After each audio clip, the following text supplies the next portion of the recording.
Kung balita ning atong dakbayan. Diyan sa tuloy niya ang pag-asa maktan pinagi ni Sir Mark Galis. Sir Mark, may butang sir. Nagbuntag Sir Ariel sa itong mga sugintig paminaw ng latest update bahin sa kahimtang sa tuang panahon karong adlaw. Ang easterlies padayon niya po nag-aapekto karon sa dakong bahin sa tuang nasod. And karong adlaw dakong bahin sa Kabisayaan padayon pa makasinati ng init nga panahon.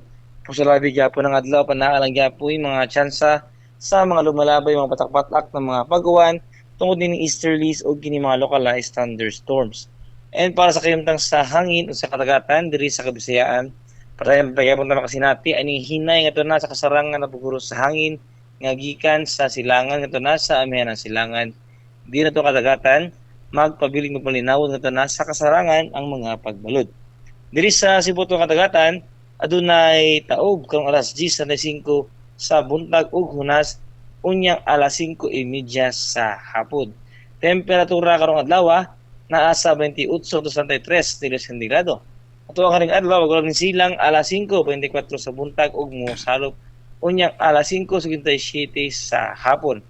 Philippine Standard Time alas 5:26 na sa kabuntagon ug mao na tong latest update gikan diri sa buhatan sa DOSC sa Mactan. Si Mark Gales maayong buntag ug daghang salamat. Sir Mark. Yes sir. Katong pag-uwan gabi sir, o unsa ikaw na to? Localized to? Yes sir.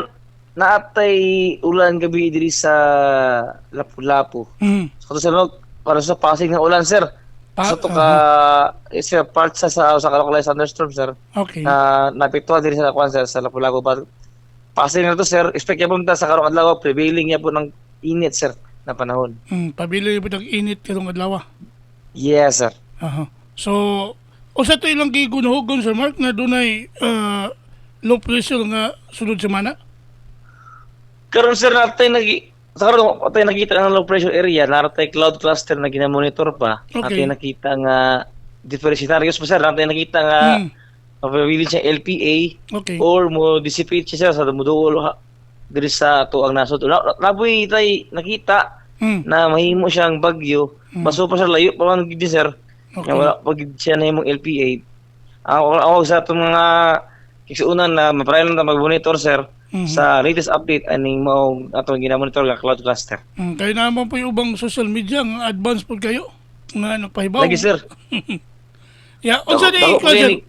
Yes, sir. Og mahimo ni siyang tropical depression, unsay tawag na to ani?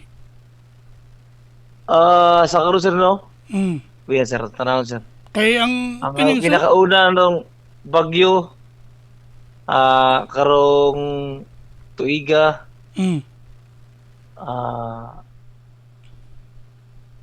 kita sir. Okay sir. Na asa ko kita ang pangalan sir. Iwa may letter A ni sir. Okay. Pinakauna. Letter A. And para karong tuiga si sir. Okay, tanawa na sir. Pangitawa na itong pangalan, sir. Kaya ko na... Kaya na ito yung... Nan siya nakaset, sir, nga ngalan. Kaya yun... Ito, sir. Pangitawa ng... So, standby mo mga kigsunan kay ang ubang social media nag-post naman ko ang pag-asa maktan burag opay kuan ba? Layo pa gini.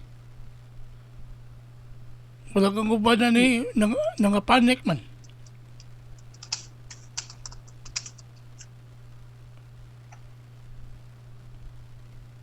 Karong kuan sir no, karong 2024 ato ang first na bagyo si Aghon, sir. Agoy. Ato nga Aghon. Aghon. Yes, sir. So kaya ang uban nila sila, ang ubang mga katawhan na to panic naman sila kay kusog-kusog no. So may gini Super sir, layo pa sir niya, wala pag siya na purma LPA mo ni ang basta wala pag siya na wala pag magtiyok sir, di pag kita ka ingon ani sa possible nga may tabo sir. So ato nakita karon is purely kuan pa sir no. Purely pa ni mga model o kana ato nakita sa mga weather model. But in terms sa kanang chances na kini imong bagyo medyo ubos pa sir. Sa pagkakaroon. Kaya tuloy na gipaklaro sir, kaya ang ubang mga katawhan murag nakapanik na ba nga, uy, nanapoy bagyo, musod na kusog-kusog ko no.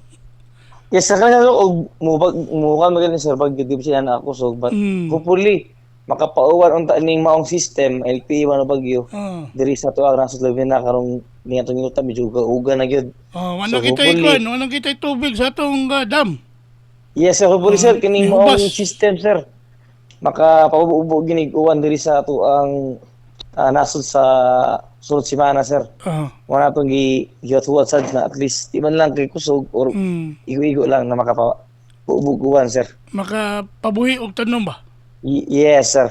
But Okay. sir karong buwan na medyo magsugod tayo pag makasihatin aning uwan sir na tayo mga frequent na mga thunderstorm ani. Okay. Hopefully anam na siya og refill then most likely mga June sir officially ma-declare na to ning start sa rainy season sir. But karong Mayo sir expect pa ta sa napata sa El Nino. So again less pagyapon ang mas lower pagyapon sa normal ato ang expect na ulan sir. Ato yan po nga mag-uwan lang nga matagan og tubig ang atong mga katawhan. Yes sir. Salamat nimo Sir Mark, yung may butag Punta sa pa yun, sir. pag-asa. Yan. Ay butag. Okay, good morning. Inyo gadabati si Sir Mark Gales ang atong video specialist gikan sa Pag-asa Mactan Kapamukaw. nga naghatod sa atong dagan sa kahimtang sa panahon nining adlong Miyerkules Mayo 8 tuig 2024. Nahanap program. Salamat sa Pag-asa Mactan ug mayong buntag kaninyong tanan. Ahintang sa panahon ng latest news. Balita sa TV station. May pamukauban kang kubra in action. Panahon ta o paminaon. Sa'yo sa kabuntagon.